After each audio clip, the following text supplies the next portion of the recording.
So, Yeah. well, I mean, like, I have always had that kind of opinion on Let's Plays myself. Also, I'm getting to the one where I have to type it on the dots now.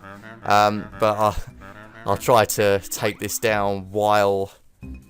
Okay, number 1, 2, 3... Oh, for goodness sake. 1. God freaking damn it. Sorry, I'm going to have to watch this twice in order to take this down properly. Oh god, I really bloody hate this. I always hated this choir. There's a few things about this game I absolutely hate though. Well, I mean, like, I don't mean I hate it as in, like, it's bad game design. I mean, I hate it as in, like, it's just really annoying to try and remember. Oh god. There's actually a few times in this game in which I actually, in the past, have had to take down notes. This isn't the only one. This is like the first one in the game. The other one was bottles. Do you know in Banjo's house you can do puzzles for bottles, and you unlock other cheats with that. Just like in Banjo-Tooie, sorta. 5, 6, 7.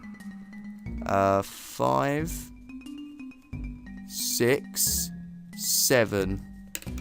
Oh god. I think there was one more actually. I think there was an 8th. I'm gonna have to look at it again. I knew you'd need to see this one again. Yeah, thank you for that, friend. Totally. 2, 3, 4, 5, 6, 7. Okay, there was only 7. Alright, good. Jesus Christ. I'm gonna have to, like, title whatever episode this is the brain fart episode or something, because that's totally what's happened to me right now. Brain farted on the most massive level that a Let's Player can. I don't even call this the Let's Play curse. This is just me. Oh, for goodness sake! I pressed the wrong goddamn side.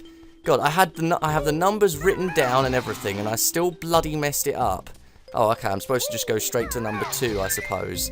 Alright, and now straight to number 3. God, I am the biggest idiot, Aaron, I swear to God. Jesus. Alright, that's number 4. Number 5 is at the bottom.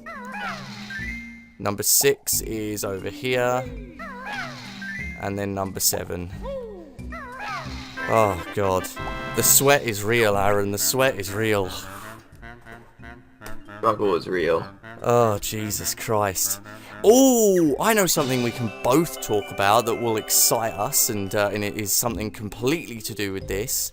I'm sure you have heard about Playtonic Studios. Yes. Yep. I'm not. I think I either told you or you might have heard me say this, because I think you have already watched my first few parts of this game already. Oh no, yes. I wasn't supposed to go outside. God damn it! I needed to get the honeycomb. You even reminded me. Oh, you were like, "Don't forget the honeycomb." But yeah. Oh god, Playtonic. Jeez, I don't even know where to start with the conversation on that, because I already said at the very beginning of this that, you know, I'm doing this in honor of Playtonic, in honor of the return of these wonderful veterans of the gaming industry that brought us such magnificent games as Donkey Kong Country, the series, Donkey Kong 64, Banjo and Conkers, and other games as well. And I mean, like, when I heard about Playtonic, I was just thrilled. Oh my god, I was thrilled. I don't even think you can imagine. If it had been recorded, you probably would have, like, had your eardrums blown out by the fan squeal that I produced. It was like, oh my god, really? Are you kidding me? All of those veterans coming together again. Because I actually, I sent a message to Grant Kirkhope, you know, the dude who writ the soundtracks he writ music for the games. Mm-hmm. Yeah, I sent a message to him on Twitter, like, I think it was like 4 or 5 months ago, saying, you know, it'd be amazing if Rare could come back together.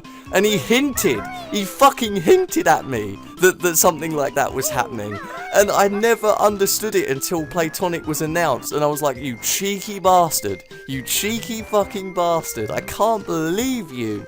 Grant, you cheeky, I swear. But no, Grant is cheeky though, so, you know, it makes sense. But, I was thrilled, and I'm still thrilled. I'm absolutely ecstatic and waiting for their first new game to come out, you know. I mean, it'll be a while, but follow their Twitter and everything, so... Or I have followed their Twitter and everything. Have you? Yes. Yep. Gotta watch them closely. They're so sarcastic. I love them. Like, they're so sarcastic. I love their wit. Like, they still have the same wit they did all those years ago as creators, video game creators. Because they're always making jokes about tea, and it's just ridiculous. It's like, wow, you guys really hold up the British stereotype that we love tea, don't you? I don't know if you saw the picture that they uploaded about 2 months, no, not 2 months ago, it was about a month ago actually, a month and a half, but someone sent them a gigantic bag of tea bags. Like, I'm not even kidding. It was like a super-sized bag of tea bags. Oh. I do know that, you know, from what I've heard, they are very down-to-earth people. You know, not all, well, I don't know about famous, but, you know, well, most people who use... I wouldn't particularly call them famous, right? But, I mean, like, in terms of gaming veterans, they are the best. They are some of the best. You won't find gaming veterans in the modern gaming industry like that. Not many of them. Not many of them that actually work in the same way that they used to in the golden era of gaming. They all, like for example, Rare is a fantastic example of modern gaming versus classic gaming, but with the same people. You know, they've got the same veterans from that amazing era of gaming, but, you know, they bring them down, and they basically just, the games are really shit because, well, it's not the creators' fault. They don't have any creative process over it anymore. It's all done by more modern game developers who believe in different values than the classic gaming developers did. You know, I mean, I'm still upset that Rare is owned by Microsoft, but I mean, who knows? Maybe one day those veterans of Rareware may jump back into the industry to an extent where Microsoft might extend a hand out and say, you know what? Here, you can have the Rare IPs back, and that would be fucking amazing. If they could give the Rare IPs to Playtonic, if Playtonic does such a damn good job with new games, bringing back that classic era of gaming, that would be amazing, because they'd actually be able to make a new Banjo game then, because technically at the moment they need the permission of Microsoft to use the IPs. And even then, like, much of, you know, the development process would probably be interrupted by Microsoft themselves. So they're designing a game based in the same premise as Banjo, but they're, you know, the whole idea of making another Banjo game with the Banjo characters is not possible at the moment because it's still owned by Microsoft. But that would be amazing, though, if they could get those IPs back one day. So that's the next aim. If there's one thing we need, it's Banjo 3. Yeah, they do want to make it.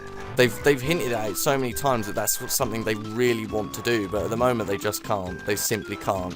I mean, they can come as close as they can to it, which is what they're trying to do with Project Ukulele. You know, their new game. They're trying to make another Banjo game, you know, with characters that will end up spanning out into their own game universes. And you know, I mean, that's amazing enough in the modern gaming industry that they're actually managing to do that. But, you know, the other thing that amazes me is the fact that these people, you know, they simply don't really care for what Microsoft or Rareware have to say anymore. Because it's like they used to be part of a Rareware that was much better. You know, but now, with all of the crappy games that Microsoft has had the company produce, it's not really worth even bothering talking about Rare anymore. It's like, well, you know, the veterans of Rare, or what made Rareware, so talk about the developers, the you know, composers, and the people that made Rare such a good company.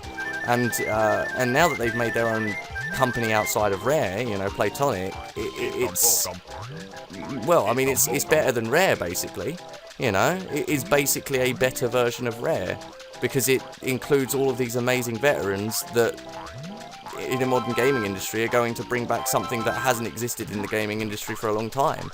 I mean, there are plenty of games that have come out over the last decade. I mean, I'm not going to lie, there are amazing games that have come out over the last decade that have really shown that game developers still have that ability to create amazing, wonderful worlds and characters in games. But, I mean, goddamn, you can't really diss the originals, man. You can't diss the really, really old veterans.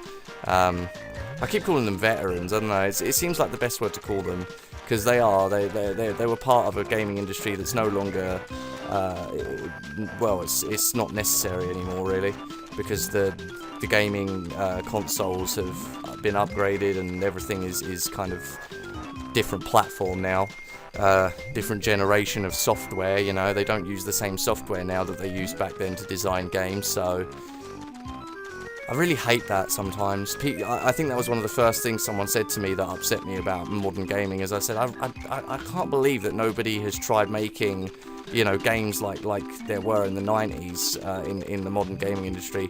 And then, you know, the person would say to me, and it's been said a few times, that, well, they can't really, because all the upgrades in the consoles and the software that was used back then has kind of made it impossible to do that. So it's true, but it's sad but true. That was a mouthful. Whew, man, I'm still sweating. I need to take this housecoat off. I don't know. I'm like torturing myself right now wearing this housecoat. Oh my god. I think it's raining outside. In that point where if you wear a sweatshirt, you're going to sweat. I've got 89 notes so far. Oh god, you know what? That's it. I think we're like an hour into the recording and I'm only now going to take my housecoat off. I've done it. I'm taking it off. That's it. The housecoat's coming off. It's time to get real now. It's time to get real. I've stopped playing for a second here. I'm just stretching my muscles. It's like, yeah, time to get pumped. Time to get pumped, man. I've got to get into it. Yeah. Oh, man.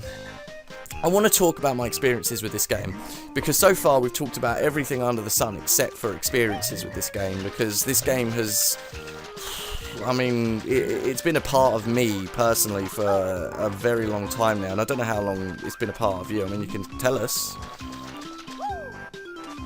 Well, I think the funny thing is that my brother originally owned this game on the N64 a long time ago, and like I remember playing it when I was like only 4 or 5, and that's where my nostalgia from the game comes from, especially like, you know, not only that, but also watching my brother play the game as well. It's also part of it.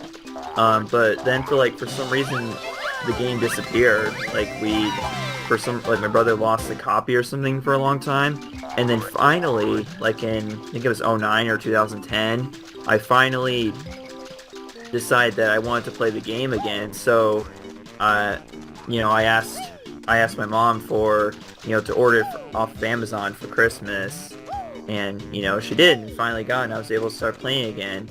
But I still don't own, I still don't actually own an N64. I still have to like borrow my brother's in order to play it. But like eventually I just got it on Project 64 and started playing it there, and, you know, since then it's always been like either I play on Project 64 or I borrow my brother's N64 to play it. So, you know, and eventually got to the point where I could, you know, professionally play the game and be 100% every time I play it. So, oh man, yeah, that's basically my experience with it.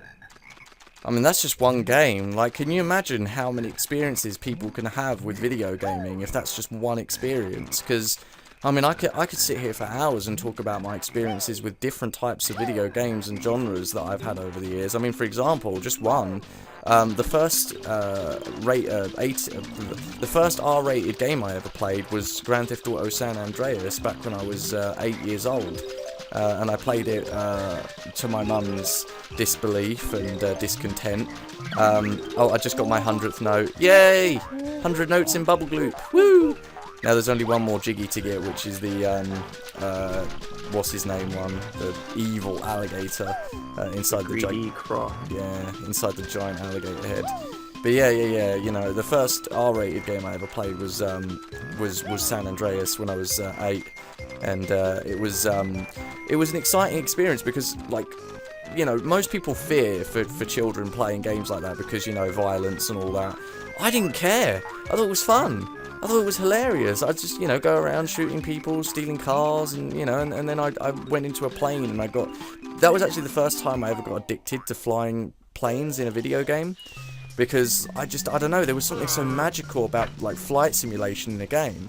You know, it was the first time I'd ever played flight simulation in a game, and, because I know there's, like, older flight simulation type games, like, Banjo Pilot, definitely, something to mention while playing Banjo-Kazooie, but yeah, I know there are older flight simulation type games, like even Star Wars Racer was a kind of flight type game, because the vehicles flew, and the kind of essence of that game was fantastic. I love that game. What is your N64 controller in relatively good condition, or is it one of those that has like a really jolty kind of analog stick? Because I always used to play with one that had a really jolty analog stick, and it made doing the boss fights in Mario 64 really fucking difficult.